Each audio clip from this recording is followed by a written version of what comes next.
I think that what happened in Paris was a terrible crime and a terrible tragedy, and it's very important that we redouble our efforts to catch the people who plotted this and to catch the people who might plot to do similar things in the future.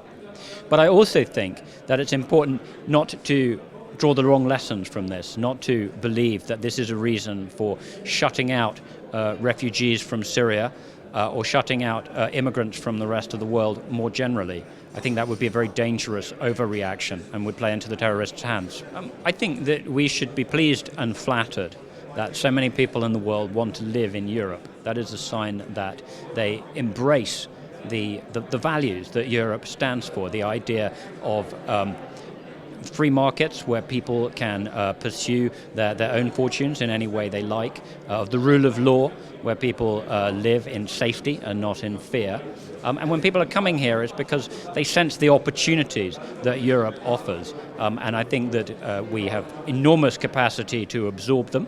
And that we should embrace their arrival. Well, there are two things that migration brings to Europe. First is that the people who come tend to be young, which is great for an aging continent. They tend to be dynamic and enterprising, which is great for a continent that needs that. And secondly, that they create connections. When they come here, when we have Chinese people in Europe, when we have Indian people in Europe, when we have Africans in Europe, they create connections between Europe and the rest of the world, between Europe and the fastest growing parts of the world, the emerging markets. And that allows ideas to flow into and out of Europe. It allows information to flow into and out of Europe. And it boosts European economies and it boosts European science. Net migration allowing more migration is a policy that net doesn't cost you anything. If you're allowing refugees into the country, that does cost something in the first couple of years because you have to help people and resettle them.